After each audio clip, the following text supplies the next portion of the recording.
साथियों, कर्ज एक ऐसा बोझ होता है जो सिर्फ जेब पर ही नहीं आत्मा पर भी चढ़ जाता है। यह कहानी एक बैल की है और एक कर्ज की है जो पिछला जन्म भी खा गया।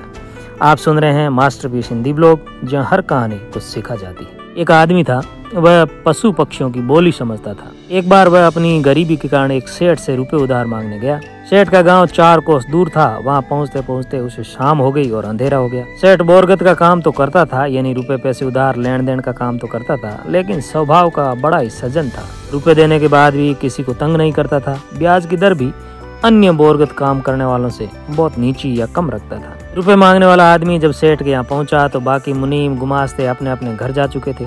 सेठ ने उससे कहा, आज रात तुम यहीं ठहर जाओ, कल प्रातःकाल तुम्हें मैं रुपए दे दूंगा। वह आदमी वहाँ रुकने के लिए तैयार हो गया। सेठ ने उसे सोने के लिए जो जगह दी, उस जगह के पास ही उसके लगती दीवार से ही 2 बैल बंधे हुए थे, एक पीला और एक काला। इधर लगभग आधी रात बीत चुकी थी। तभी काले और पीले बैल के बीच में बातचीत होने लगी। वो आदमी पास में सो रहा था, क्योंकि वो पशु पक्षियों की भाषा जानता था, इसलिए वो उसे समझ रहा था। काला बैल है वो पीले से कहता है कि भाई, अब मैं मरने वाला हूँ। हम दोनों बहुत दिनों से साथ रहे, एक ही गाड़ी में जुटे, साथ में चारा खाया, पानी पिया, लेकिन अब मेरा काम पूरा हो गया है। इस सेठ से जो रुपए मैंने पिछले जन्म में उधार लिए थे, जो मैं चुका नहीं पाया था, अब इसके यहाँ मैंने काम कर करके वो जो कर्जा है वो पूरा कर दिया है। अब पिछले जन्म का वह ऋण चुकता हो चुका है, इसलिए मैं जा रहा हूँ। भगवान तुम्हें खुश रखे। पीले बैल ने पूछा, तो क्या तुम्हारी आत्मा मुक्त हो गई है? काला बोला, हाँ। लेकिन पीला बैल बोला, मुझे अभी बहुत दिन सेठ की सेवा करनी पड़ेगी, क्योंकि मैंने पिछले जन्म में इस सेठ से जो कर्ज लिया था उसका 10,000 रुपये का जितना हिस्सा अभी भी बाकी। अगर एक बार मुझे वह मिल जाए तो मैं भी मुक्त हो सकता हूँ। काले बैल ने पूछा, कैसे? पीले बैल ने कहा, अगर यह सेठ राजा से 10,000 की शर्त पर मेरा मुकाबला उसके सबसे बड़े हाथी से करवा दे और मैं जीत जाऊं तो वह राशि मुझे मिलेगी और मेरा कर्ज चुक जाएगा। काले बैल ने पूछा, लेकिन तू हाथी से लड़ेगा कैसे? वो तो बहुत शक्तिशाली होता है। तो पीले बैल ने बड़ी गंभीरता से कहा, वह हाथी मेरा पूर्व जन्म का कर्जदार है, इसलिए वह मेरे सामने सिर नहीं उठा सकता। कर्ज इतना बुरा होता है कि वह हाथी भी अपने पांदे के सामने सिर ऊंचा नहीं कर सकता। काले बैल ने आगे कहा, लेकिन ये बात सेठ को कैसे पता चले? पीला बैल बोला, जैसे भी हो उसे विश्वास दिलाना होगा। यदि वो ऐसा कर देता है तो मेरी मुक्ति भी इसी जन्म हो जाएगी, वरना अब मैं लगभग बुढ़ा हो रहा हूँ और इस जन्म में मैं सेठ का पूरा कर्जा नहीं चुका पाऊंगा। मुझे एक और जन्म किसी न किसी योनि में लेकर के इस सेठ की सेवा करनी होगी। अब क्योंकि रात में ये सब जो बातचीत हो रही थी, वो आदमी जो पशु पक्षियों की भाषा समझता था वह उसे सुन रहा था।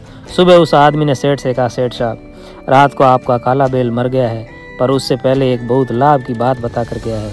अगर आप उस पर विश्वास करें तो आपको 10,000 रुपये मिल सकते हैं। सेठ ने बड़ी उत्सुकता से पूछा कि भाई कैसे? तो उसने कहा, आप इस पीले बैल की शर्त राजा के हाथी से लगवाइए, इन्हें लड़वाइए और मैं वादा करता हूँ कि यह बैल आपका जीत जाएगा और राजा का शक्तिशाली हाथी हार जाएगा। सेठ को बड़ी हंसी आई और उसने कहा कि मेरा पीला बैल मरियल सा बैल है और उस हाथी से भला ये कैसे लड़ेगा?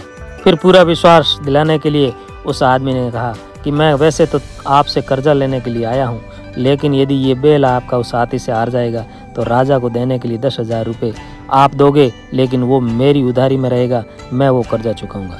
पर यदि हाथी हार जाता है, बैल जीत जाता है, तो वो 10,000 रुपये आपके होंगे, उसमें किसी और का कोई हिस्सा नहीं होगा। ये सब सुनकर सेठ को लगा कि शर्त लगाने में भला नुकसान तो कुछ है नहीं, इसलिए वो राजा के पास गया और कहा, मैं अपने बैल को आपके हाथी से लड़ाना चाहता हूँ 10,000 रुपये की शर्त के साथ। राजा को भी खूब हंसी आई।